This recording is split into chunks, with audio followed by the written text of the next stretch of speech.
हम मनुष्य के अंदर अपार शक्ति है, अद्भुत शक्ति है और उसका विकास बहुत ज़्यादा ही हुआ है। उसके अंदर मस्तिष्क विकसित होता ही जा रहा है और उस मस्तिष्क के कारण अपार क्षमताएं हैं और उन क्षमताओं का उपयोग लगातार हो ही रहा है। सुविधाएं बढ़ती ही जा रही हैं, हर क्षेत्र में विकास हो ही रहा है। विकास बहुत हो रहा है और दौड़ भाग भी बहुत होती जा रही है। उन क्षमताओं के कारण दौड़ भाग भी बहुत होती जा रही है। क्या विकास के साथ आनंद बढ़ रहा है? एक दूसरे से प्रेम बढ़ रहा है, ये आप देख सकते हैं। एकाकी ही होते चले जा रहे हैं। विकास सुविधाएं काफ़ी उपलब्ध है, हो ही रहा है।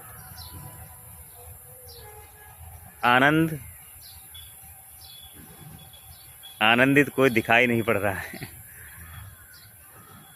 भागम भाग अब विकास में ही दुखी लग रहे हैं। भोजन की व्यवस्थाएं हो रही हैं, रहने की व्यवस्था हो गई है, सारी व्यवस्थाएं हो गई, मगर आनंद के लिए कोई व्यवस्था हुई ही नहीं।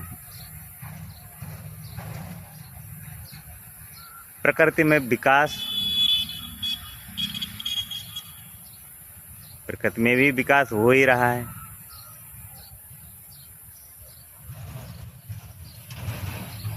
क्योंकि प्रकृति अपनी तरीके से विकास करती है, उसमें अद्भुत आनंद है। क्या पेड़ पौधे, फसलें, वन, इसे विकास नहीं कह सकते, ये भी तो विकास है। अगर मनुष्य का मस्तिष्क अपनी तरीके से विकास ना करता तो प्रकृति अपनी तरीके से विकास करती है, और क्या उसमें आनंद कम होता है? फल, सब्जियां, अनाज कितने स्वादिष्ट हैं, अद्भुत आनंद है, प्रकृतिमय है, देखने में बहुत अद्भुत है। पेड़ के नीचे बैठने में काफ़ी आनंद है। यहाँ धान खेत है, खुशबू आ रही है धान की,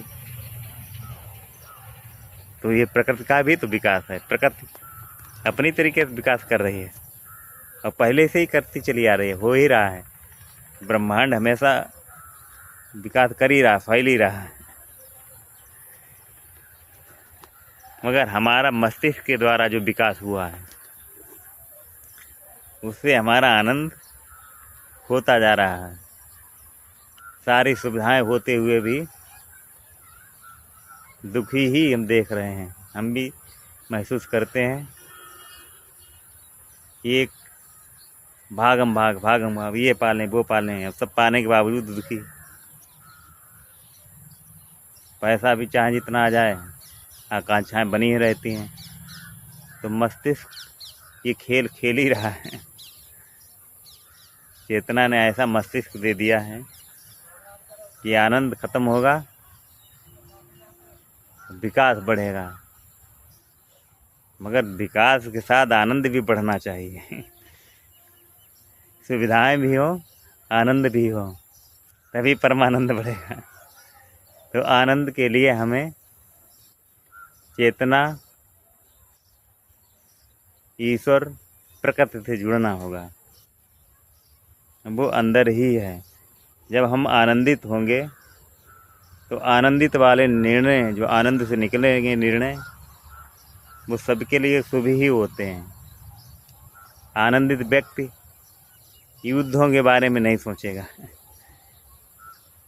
बम का निर्माण कम होगा ही नहीं, उसका सदुपयोग होगा। दुखी व्यक्ति, परेशान व्यक्ति विनाश की तरफ जाएगा, विनाश के बारे में ही सोचता है, युद्धों के बारे में सोचता है। अब युद्ध बढ़ते ही जा रहे हैं।